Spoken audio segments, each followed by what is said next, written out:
Richard Rath and Amani Teal up to the panel, and what they're going to do is respond to what we just heard.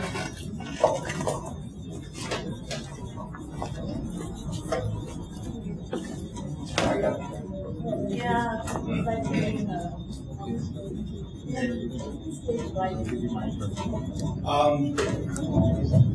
I'd like to thank Roxanne and Noel for sharing both what they had to say and letting us get to know them a little better. And one of these days, I hope to hear Noel say what he really thinks. No. We don't want to hear it. And actually, both of their talks got me thinking about it's kind of a neat thing, because it's something that students struggle with, but comes out of until they put it together with their real life. And it's this idea, Monisha teaches it, called intersectionality. And it's that you're not just located in a labor movement or in an indigenous movement or in a sovereignty movement or in white privilege, that you're located at the intersections of all these things, or that I'm located at the intersections of all these things.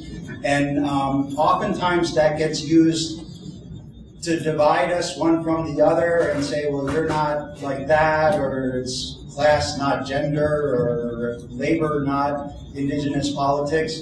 And sometimes that works when we're a little slow on it. But a lot of other times, that intersectionality is actually our strength when we can reach across these boundaries and work together. And Hawaii is an amazing place for that. And some of the activity that I've been involved with the Occupy Honolulu, we've tried to build these bridges, and it's kind of fun. Like, people will come down to fight and end up sticking around and saying, well, actually, I kind of agree with what you're doing, and we also end up changing a lot of how we do things as a result too. So the Occupy gets a little bit of a bad rap. Fox News interviews us, and we hang out in Lazy Boys in the park, and it's kind of fun. Bill O'Reilly loves us. But actually, the people there are doing some amazing work, fighting on the ground for the rights of the houseless people in Hawaii. And there's something like 10,000 of them now. I think we're the third largest population by numbers of houseless people around the country. The city's response, what we need actually is jobs that pay, the downscaling of the military so that they don't jack up everybody else's rents, something more sustainable than tourism, or a more sustainable kind of tourism. I don't know if that's a contradiction in terms. But what we need are the incomes that are actually capable of living on. And some people, Nexus holds up, these are working people, but there are also a lot of houseless people who are mentally ill, who do have addiction problems, and they deserve to not get chased around the whole island from pillar to post, so that the city and county can look like they're doing something. So the city and county actually is wasting hundreds of thousands, if not millions of dollars, creating a refugee population in Hawaii. The houseless encampments up on Lainai get broken down. Family had to stay at a bus stop when they got chased out of the encampment up in Lainai, and a drunk guy drove down Barrington Highway and wiped out, this whole family. Not the whole family, but wiped them out as a family. So this really is a refugee population in Hawaii that we've created, and what the Occupy is trying to do down there is to work talking to people and inviting people in who are houseless, because that's who the Occupy is. It's not just a bunch of professors and people from the mainland, although there's a few of them like me. But that's been really hard work, where they're trying to put together some lawsuits, because right now there's legislation that they fought that's commonly known as Bill 54, which was the tag and take your property. If you have property and the police tag it, you've got 24 hours to move it out of public space, so you only have the right to own things if you have a place to stay. So that's been struck down in part by the courts. So they passed Bill 7, which means they take things without tagging anything. So that has a lawsuit against it.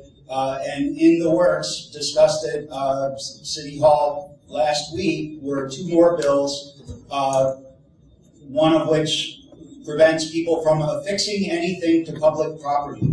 So all you affixers out there, beware. I don't think they're going after tourists affixing their suitcases to the sidewalk. But that's the less dangerous of the 2. The other one is that basically they're saying it's going to be illegal to lay down by the side of the road here. And that it's illegal to sleep on the sidewalk, which wouldn't be such a horrible thing if they let you sleep anywhere else, but the sidewalk is the only place left where houseless people have a right to stay, and they're trying to take that away. And actually, I'm going to stop there because Lalani is the one who taught me about Kanawai Mamalahoi, and after 2 years I can say that.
Feel good about stacking up.